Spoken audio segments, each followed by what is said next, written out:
नमस्कार दोस्तों। कला किसी सीमा या बाधा की मोहताज नहीं होती, यह आप जानते ही होंगे। और यह एक सार्वभौमिक शक्ति है जो गरीबी, धन या भौतिक चीज़ों से बंधी नहीं है, बल्कि कलाकारों को दुनिया को एक अनोखे और गहरे नज़रिए से देखने की शक्ति देती है, जहाँ वे सामान्य चीज़ों में भी सौंदर्य और भाव ढूंढ लेते हैं।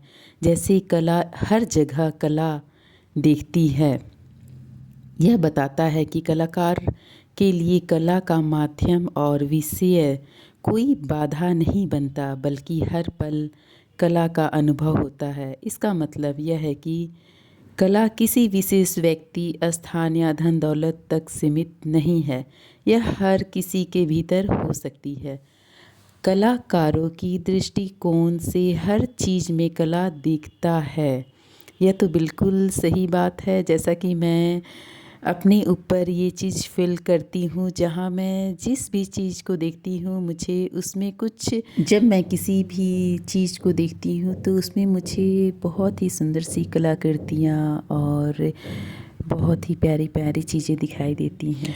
तो कलाकार हर चीज़ में कला देखता है, चाहे वह साधारण हो या असाधारण, क्योंकि वे दुनिया को केवल बाहरी रूप से नहीं बल्कि उसके पीछे छिपे भाव और सुंदरता को देखते हैं। जैसे कला उसे दृष्टिमान बनाती है जो हमारे हमेशा दिखाई नहीं देता।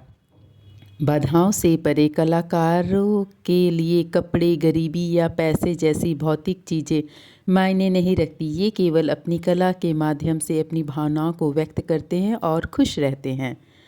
कला का अमर होना, कला के माध्यम से कलाकार खुद को अमर बना लेता है, क्योंकि उनकी कला हमेशा जीवित रहती है।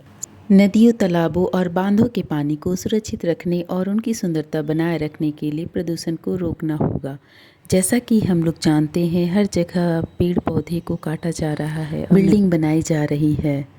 तो अवैध खनन पर रोक, पेड़ लगाना और जल संरक्षण तकनीकों का उपयोग करना बहुत ही ज़रूरी है। साथ ही स्थानीय स्तर पर सफाई अभियानों में हिस्सा लेना और हानिकारक पदार्थों का सही निपटान करना भी बहुत ही महत्वपूर्ण है।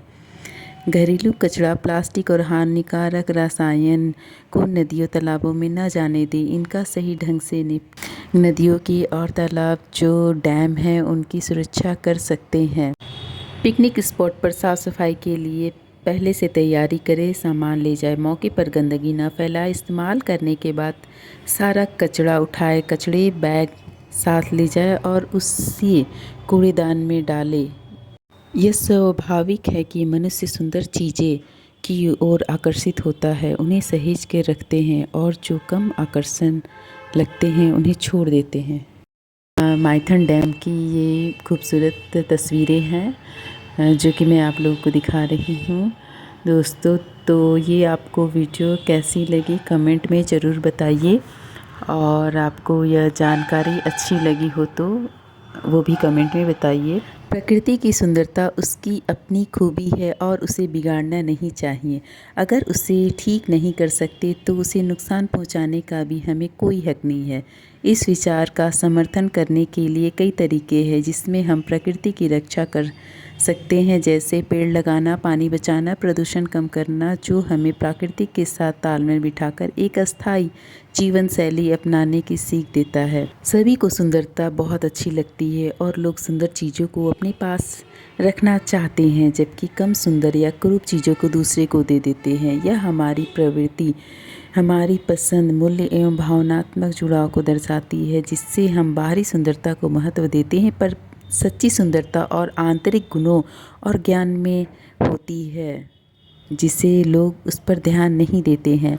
जो सत्य है वही शिव है और वही सुंदर है। दर्शाता है कि वास्तविक सुंदरता हमारी दिखावे में, बाहरी दिखावे में नहीं है, बल्कि ज्ञान एवं सत्य में है, जिसे प्राप्त करना असली सौंदर्य है।